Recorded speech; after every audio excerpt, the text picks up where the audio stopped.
গোপনে ইসরায়েলের সাথে সামরিক জোট গঠন 6 আরব দেশের, চাঞ্চল্যকর তথ্য ফাঁস।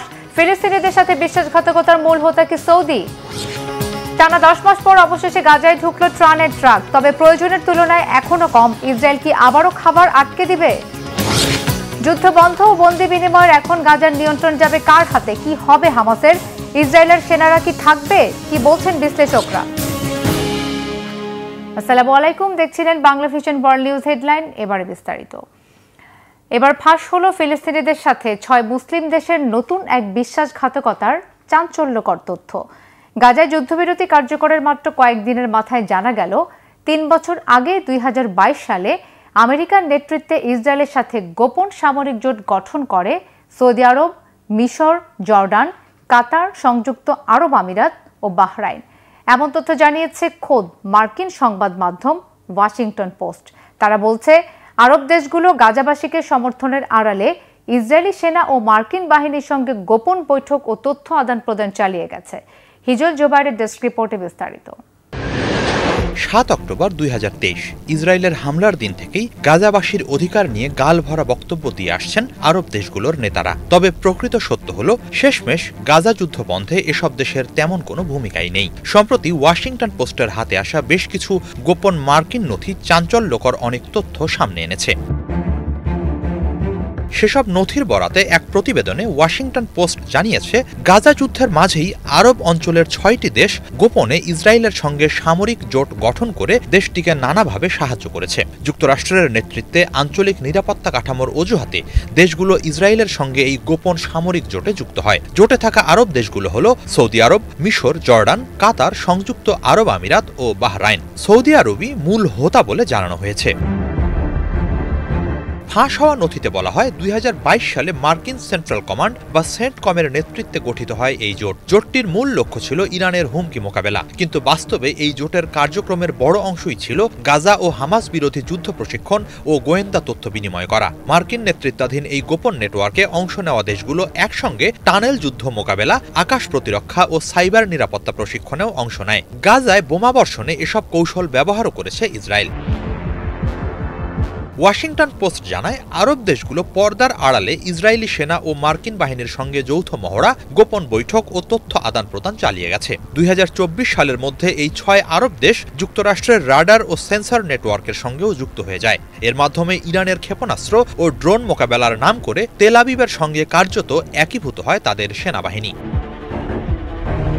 তবে চলতি বছরের সেপ্টেম্বরে কাতারের রাজধানী দোহায় বিমান হামলার পর গোপন এই জোট বড় সংকটে পড়ে। তখনই যুক্তরাষ্ট্রের প্রেসিডেন্ট ডোনাল্ড ট্রাম্প ফোনে ইসরায়েলি প্রধানমন্ত্রী বেনিয়ামিন নেতানিয়াহুকে কাতারের কাছে ক্ষমা চাইতে বাধ্য করেন।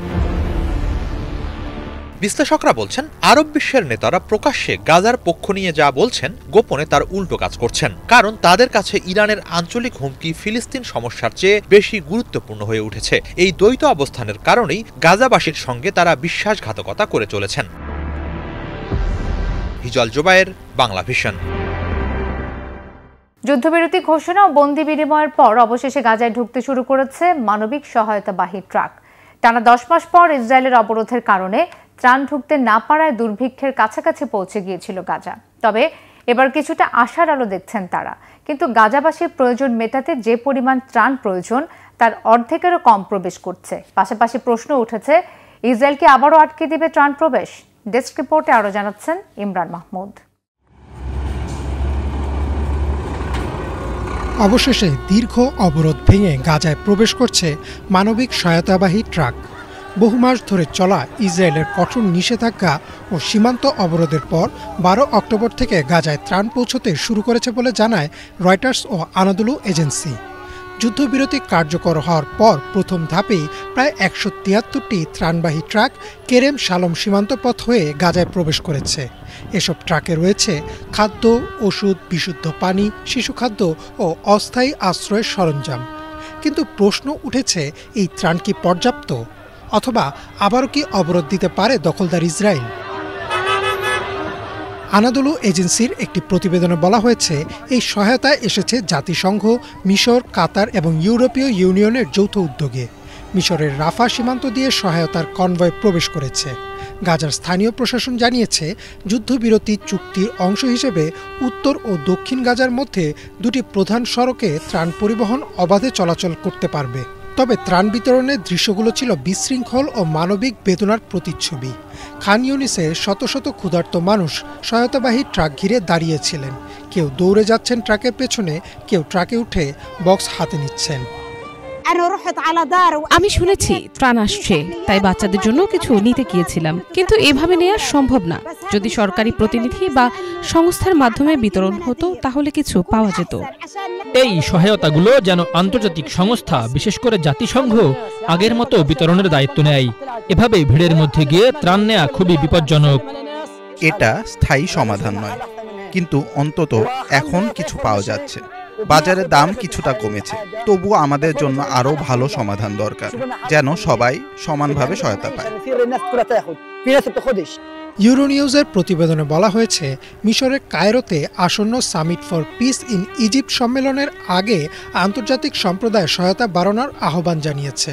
তবে ইসরায়েলি কর্তৃপক্ষ এখনও কঠোর নিরাপত্তা যাচাইয়ের নামে অনেক ট্রাক আটকে রেখেছে। দ্য নিউ ইয়র্ক টাইমস জানায়, ইসরায়েল এখনও প্রতিদিন সীমিত সংখ্যক ট্রাককে অনুমতি দিচ্ছে, যা গাজার প্রকৃত চাহিদার তুলনায় অতি সামান্য। জাতিসংঘের মানবাধিকার সংস্থা জানায়, গাজায় ২০ লাখের বেশি মানুষ এখন জরুরি খাদ্য ও চিকিৎসা সহায়তার উপর নির্ভরশীল। তাদের মতে, গাজার জনগণের মৌলিক প্রয়োজন মেটাতে প্রতিদিন কমপক্ষে ৫০০টি ট্রাক প্রবেশ করা প্রয়োজন, অথচ বর্তমানে তা ২০০-র নিচে সীমাবদ্ধ। অবরোধের কারণে গাজার অর্থনীতি প্রায় সম্পূর্ণ ভেঙে পড়েছে। হাসপাতালগুলোর অধিকাংশই এখনও চালু হয়নি। বিশুদ্ধ পানির ঘাটতি ভয়াবহ এবং হাজার হাজার পরিবার গৃহহীন হয়ে পড়েছে। কিন্তু সবচেয়ে কঠিন চ্যালেঞ্জটি শারীরিক নয়, মানসিক। ইউনিসেফ জানিয়েছে, গাজার প্রায় ৮০% শিশু মানসিক আঘাত ও ট্রমায় ভুগছে।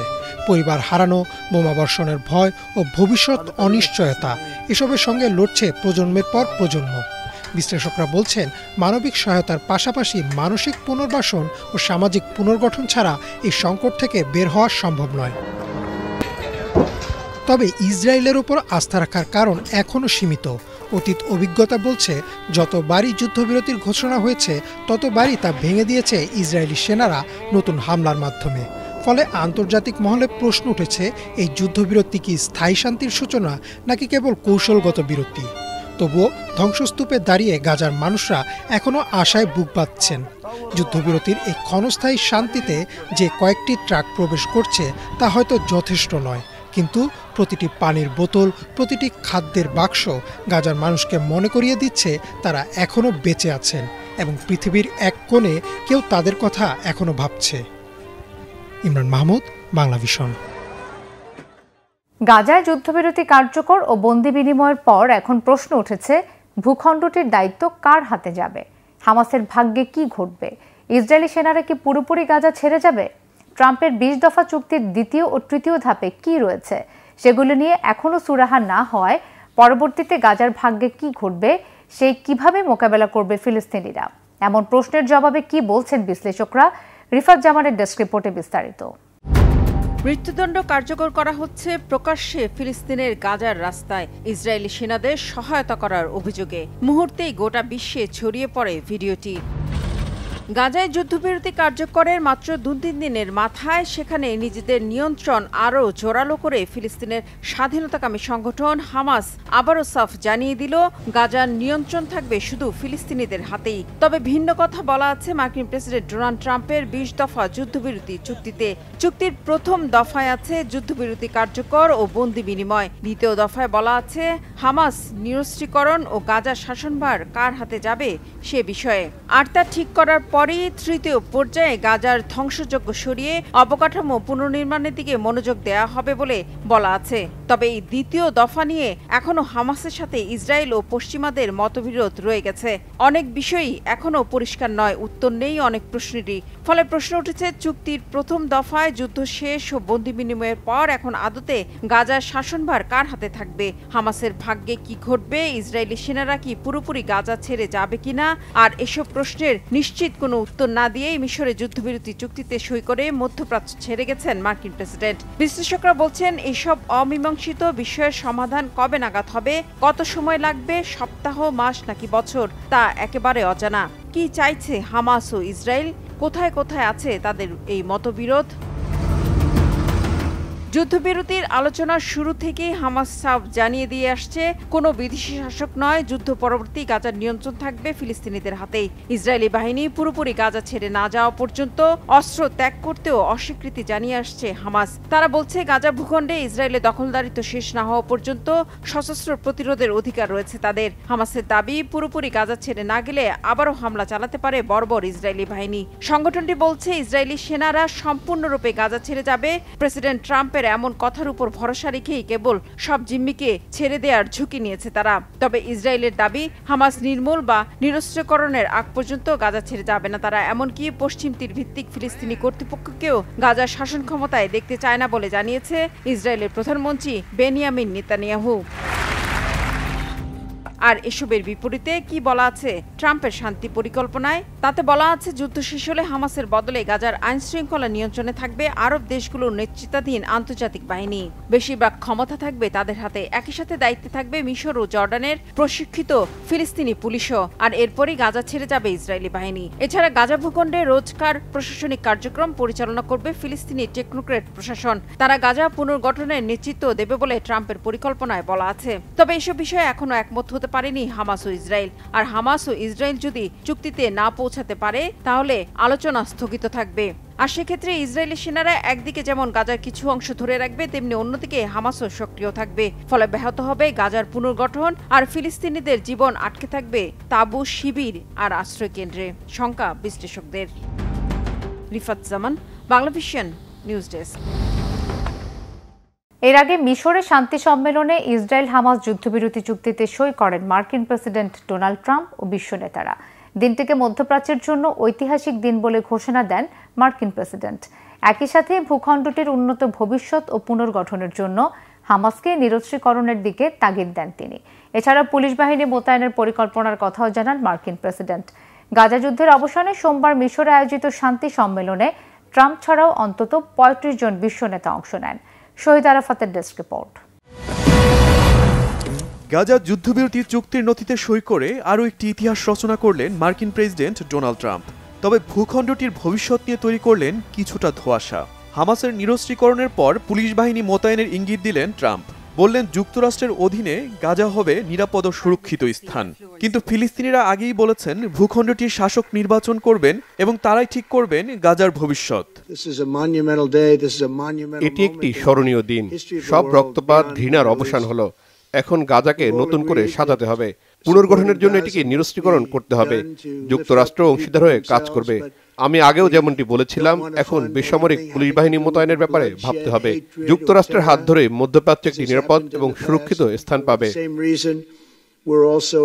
সোমবার মিশরের পর্যটন শহর শার্ম আল শেখে শান্তি সম্মেলনে মার্কিন প্রেসিডেন্টের সাথে উপস্থিত ছিলেন আরও অন্তত ৩৪টি দেশের বিশ্বনেতা।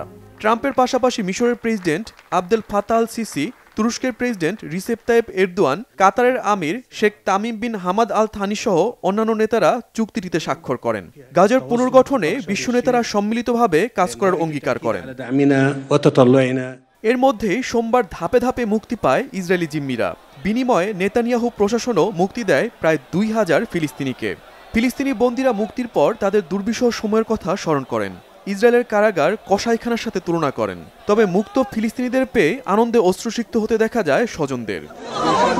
শহীদ Arafat, Banglavision news desk. Gen Z প্রজন্মের তীব্র বিক্ষোভ প্রতিবাদের মুখে এবার দেশ ছেড়ে পালিয়ে গেলেন আফ্রিকার দ্বীপরাষ্ট্র মাদাগাস্কারের প্রেসিডেন্ট আন্দ্রি রাজোয়েলিনা। ফরাসি প্রেসিডেন্ট ইমানুয়েল ম্যাক্রোর সঙ্গে একটি বিশেষ চুক্তির আওতায় ফ্রান্সের সামরিক বিমানে তাকে দেশ থেকে সরিয়ে নেওয়া হয়েছে।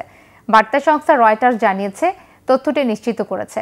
গেল ২ সপ্তাহ ধরে দেশটিতে দুর্নীতি, দারিদ্র্য এবং সরকারের ব্যর্থতার বিরুদ্ধে রাজপথে ক্ষোভে ফেটে পড়েছিল লাখো তরুণ। মীর ফজলে রাব্বির ডেস্ক রিপোর্ট।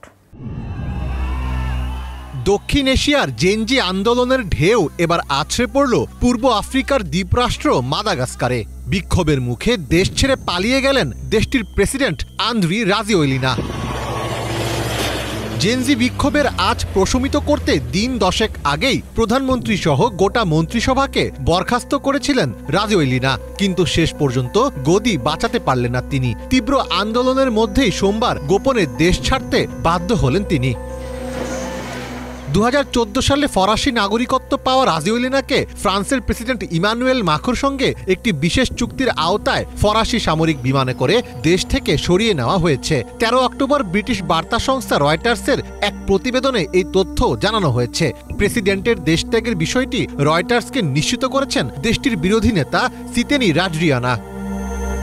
এই বিক্ষোভের সূত্রপাত হয়েছিল গত 25 সেপ্টেম্বর। রাজধানী আন্তানানারিভোতে পানি ও বিদ্যুৎ সংকট নিয়ে বিক্ষোভ শুরু হলেও অল্প সময়েই তার রূপ নেয় বৃহত্তম অসন্তোষে। দুর্নীতি, খারাপ প্রশাসন ও মৌলিক সেবার অভাবের বিরুদ্ধে এটি একটি গণ আন্দোলনের রূপ নেয়। গত 2 সপ্তাহ ধরে দেশটিতে দুর্নীতি, দারিদ্র্য এবং সরকারের ব্যর্থতার বিরুদ্ধে হাজারো তরুণের বিক্ষোভ চলছিল। এ সময় সেনাবাহিনীর একটি গুরুত্বপূর্ণ ইউনিট প্রেসিডেন্টের বিরোধিতা করে বিক্ষোভকারীদের পক্ষে দাঁড়ায়, ফলে রাজওয়েলিনা সম্পূর্ণ জনবিচ্ছিন্ন হয়ে পড়েন। রাজওয়েলিনা ক্ষমতা দখলের প্রচেষ্টার বিষয়ে আগেই সতর্ক করেছিলেন। তিনি বলেছিলেন, অবৈধভাবে ক্ষমতা দখলের চেষ্টা চলছে। মাদাগাস্কারের যে বিদ্রোহী সেনা ইউনিট সামরিক বাহিনীর নিয়ন্ত্রণ নিয়েছে সেটি ক্যাপসাট নামে পরিচিত। সেনাবাহিনীর অভিজাত এই ইউনিটই 2009 সালের অভ্যুত্থানে তাকে ক্ষমতায় আসতে সহায়তা করেছিল। ক্যাপসাট ইউনিট দাবি করেছে তারা সেনাবাহিনীর দায়িত্ব নিয়েছে এবং নতুন সেনাপ্রধান নিয়োগ দিয়েছে। প্রেসিডেন্টের দেশত্যাগের খবরে রাস্তায় নেমে আসেন মাদাগাস্কারের সাধারণ জনগণ। রাজধানী আন্তানানারিভোতে আনন্দ র্যালি করেন অনেকে। এ সময় তাদের সাথে যোগ দেন সেনাবাহিনীর সদস্যরাও। এদিকে মাদাগাস্কারে জনরোষের মুখে সিনেট সভাপতিকে বরখাস্ত করে জে অ্যান্দ্রে মানজারিকে সাময়িকভাবে দায়িত্ব দেওয়া হয়েছে। দেশটিতে বর্তমানে প্রেসিডেন্ট না থাকায় সংবিধান অনুযায়ী সিনেট প্রধান অন্তর্বর্তী প্রেসিডেন্টের দায়িত্ব পালন করবেন।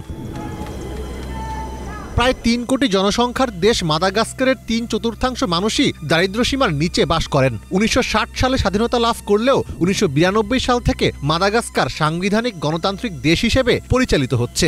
ভ্যানিলা উৎপাদনের জন্য বিশ্বজুড়ে পরিচিত মাদাগাস্কারের অর্থনীতি টিকে আছে নিকেল, কোবাল্ট, বস্ত্র ও চিংড়ি রপ্তানি করে।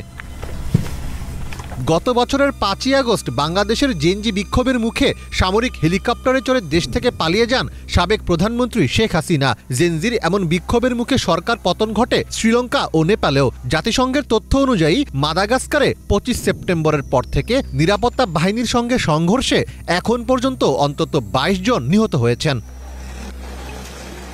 মীর ফজলে রাব্বি, বাংলা ভিশন। এই ছিল আজকের মতো। এতক্ষণ সাথে থাকার ধন্যবাদ সবাইকে।